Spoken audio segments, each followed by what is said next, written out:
Assalamualaikum warahmatullahi wabarakatuh. Halo, nama saya Anastasia.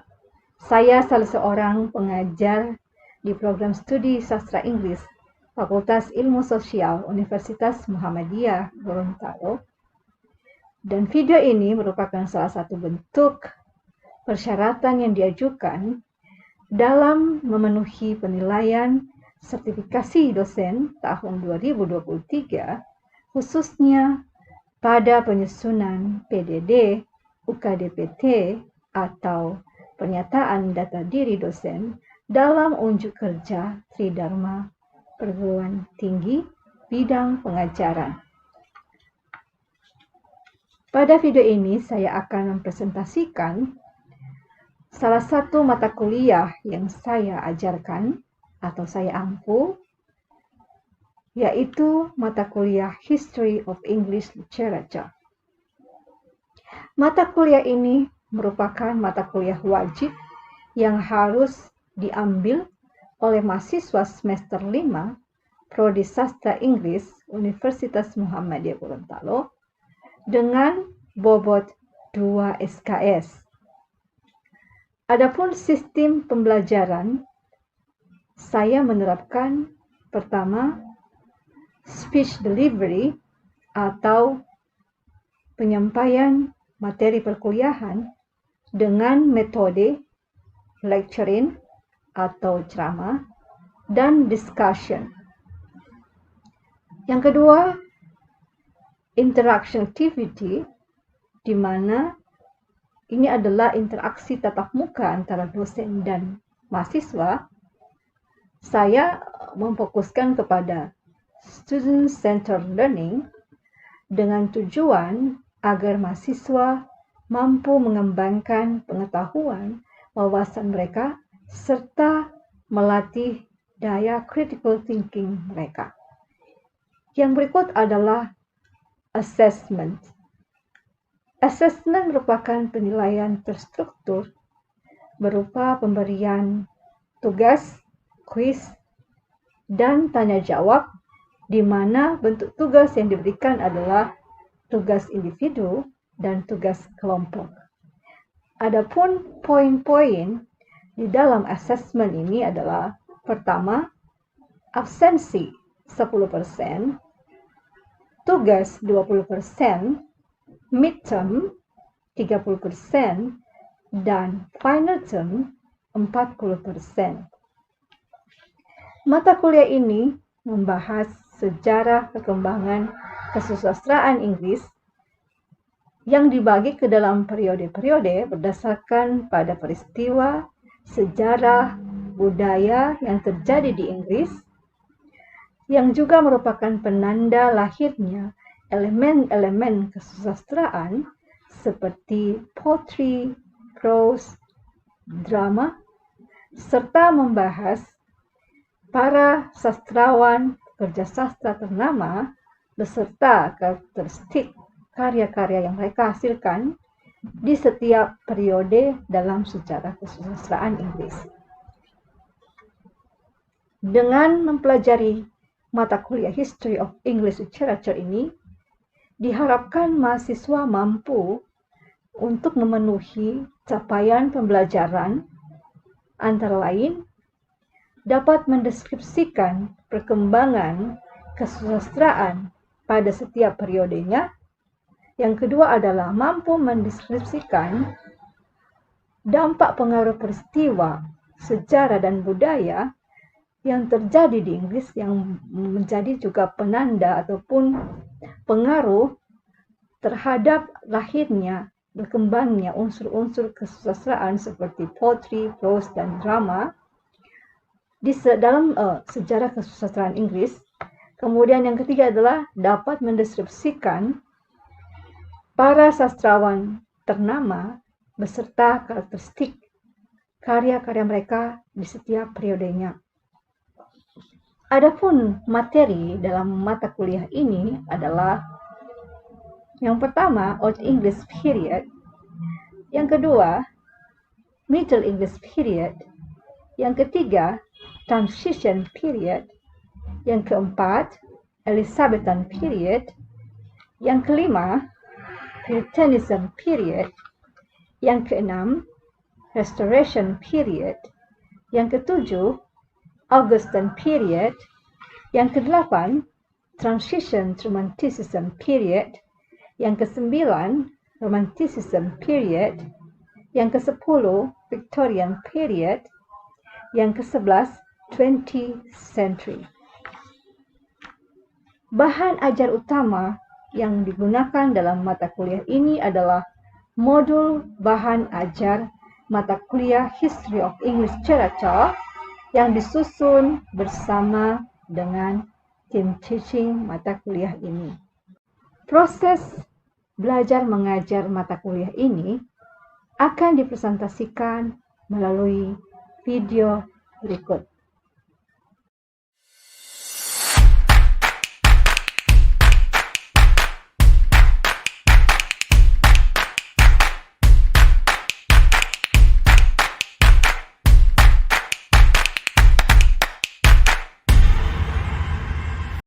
Assalamualaikum warahmatullahi wabarakatuh.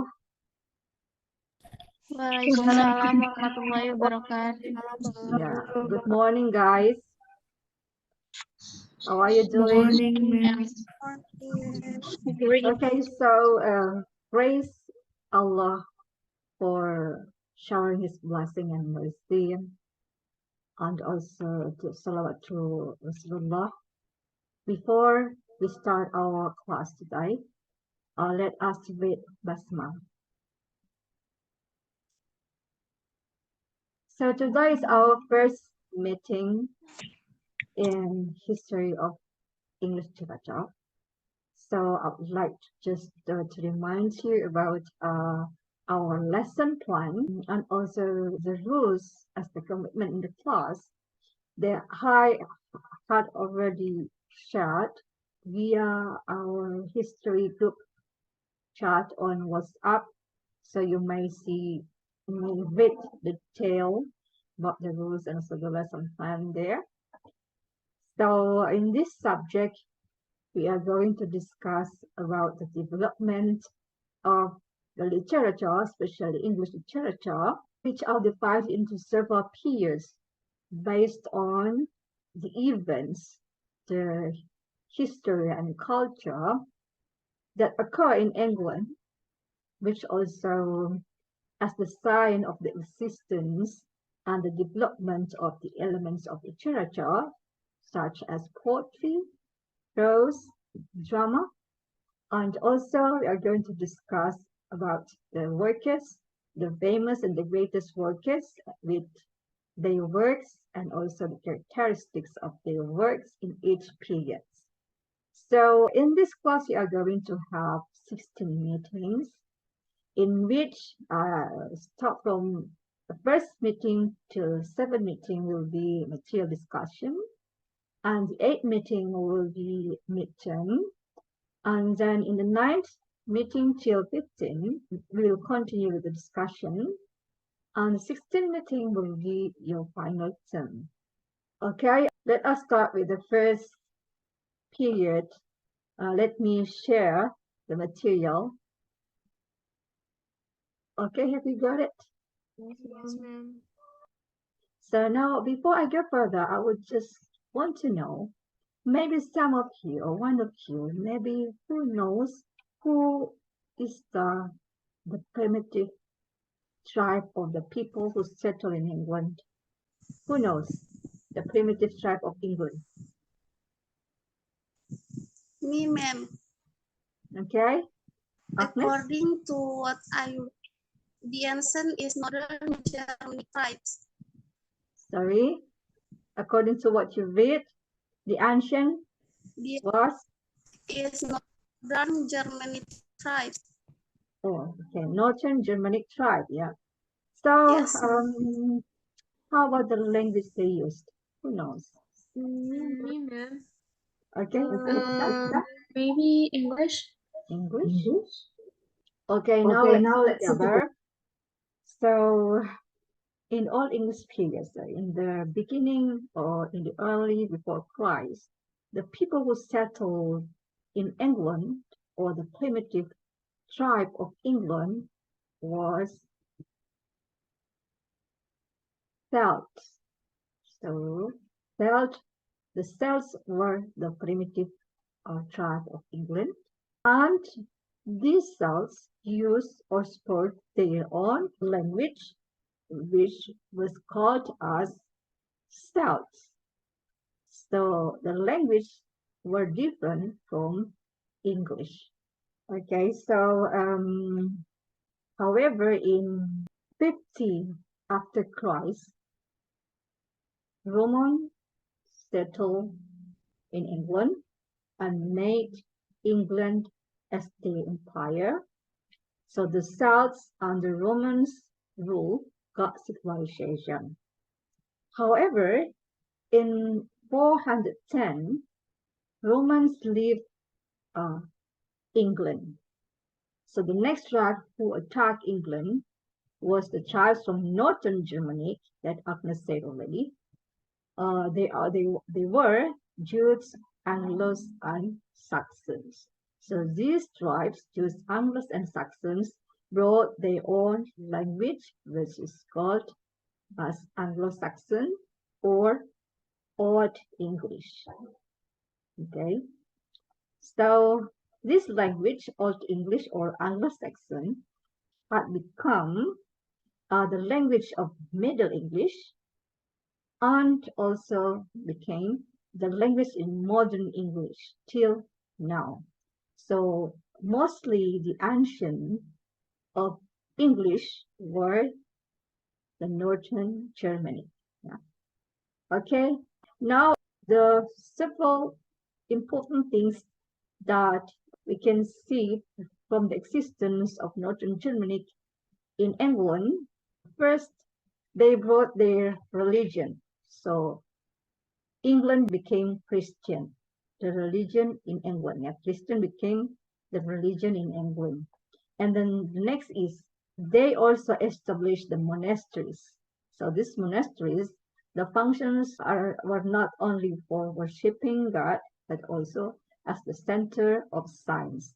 And if we look from the literary works, so in England, first, all the works are in oral form. So when northern Germany ruled England, they turn into written form. Yeah.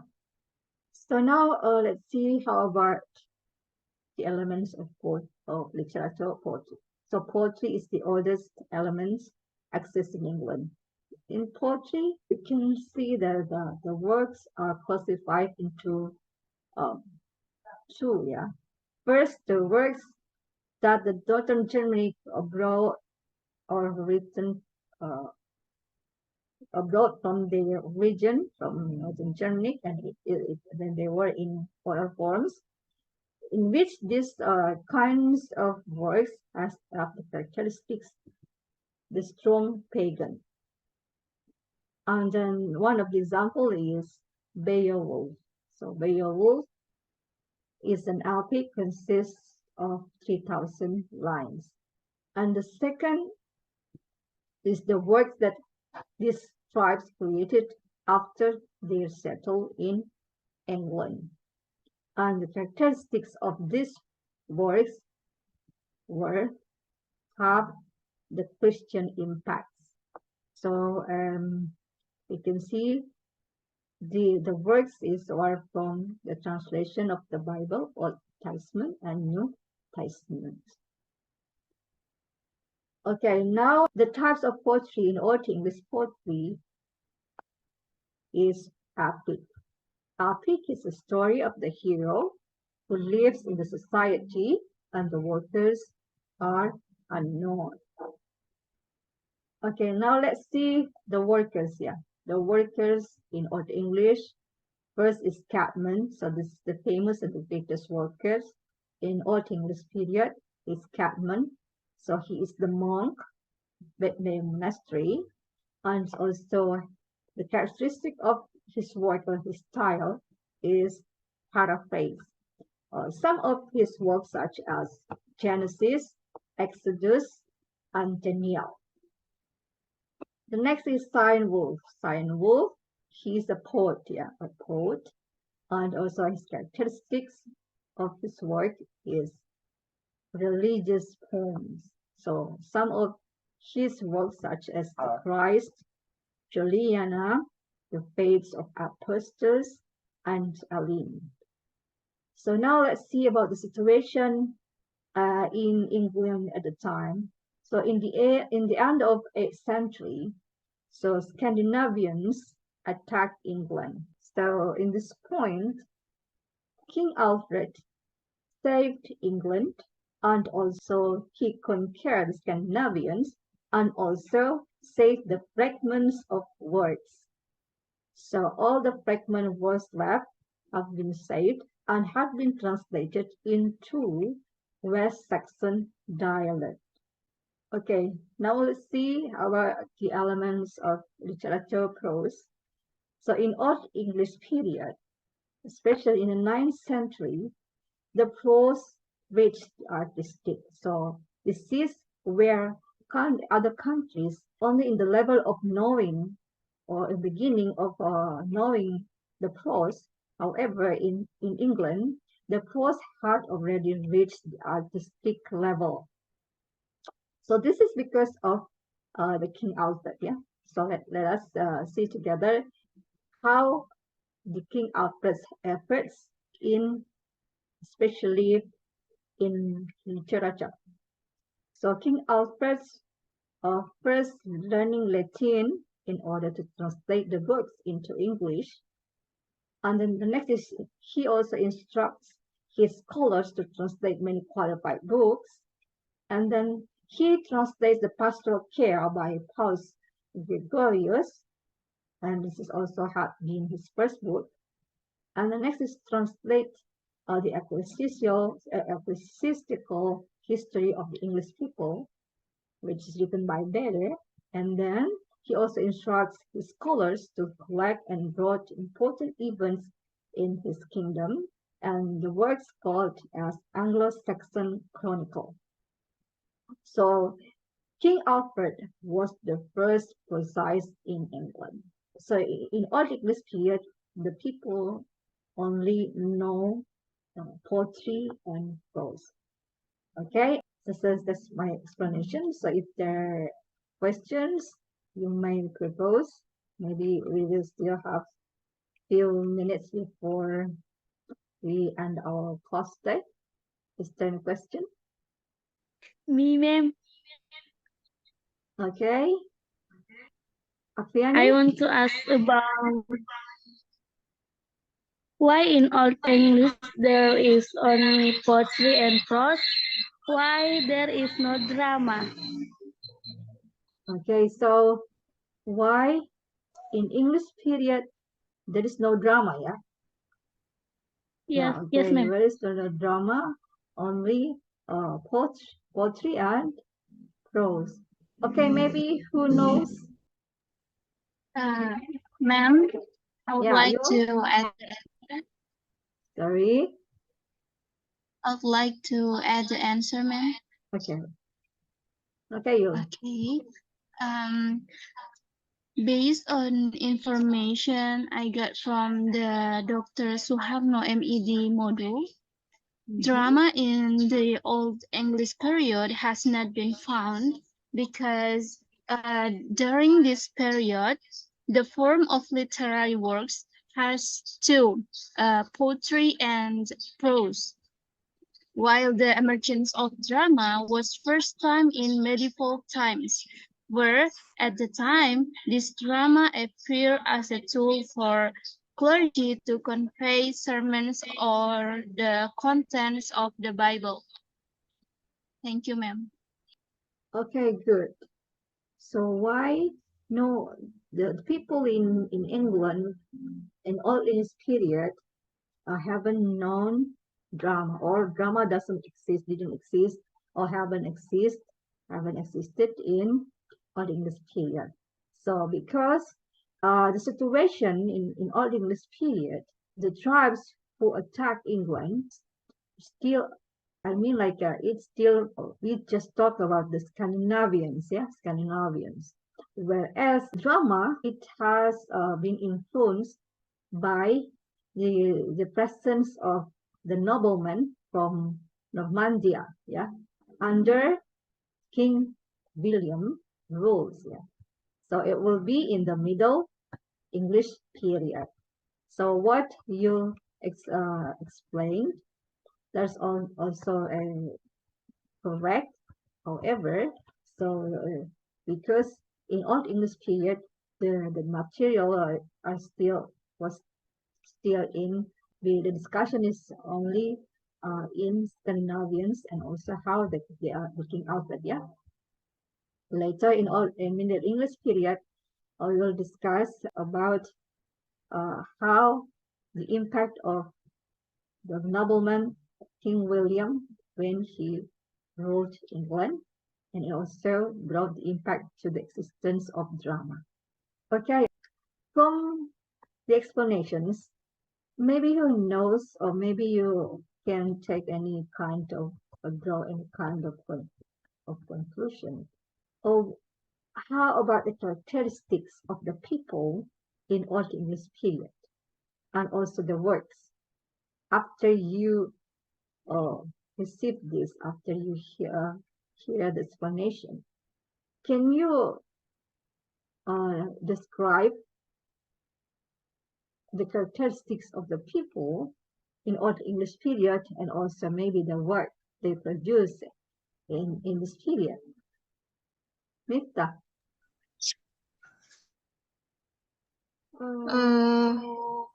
The characteristics of Old English are the people look stiff, loves war, and the works of the English period itself are poetry and prose. That's all I know. So from the explanations, we can see the people in Old English period, they love war, war, and also the tone of the works maybe tend to be serious. So they love sea. So we can see also from the works, mostly based on the religious, from the Bible, from the Bible. Mostly all the works were based on the Bible. Okay, I think it is enough for today's meeting. So we have already discussed all material in Old English period. And I will share your assignment via WhatsApp group, what you need to do, the instructions of the assignment. So I think it's enough for today. Before we end our class, let us read Hamdalah. Thank you very much for your attention and participation in my class. Enjoy your day. God bless you all. Wabillahi taufiq wal hidayah. Wassalamualaikum warahmatullahi wabarakatuh. Waalaikumsalam warahmatullahi wabarakatuh. See you. Demikian proses belajar mengajar mata kuliah History of English secara celah. Semoga bermanfaat. God bless you all. Wabillahi taufiq wal hidayah. Assalamualaikum warahmatullahi wabarakatuh.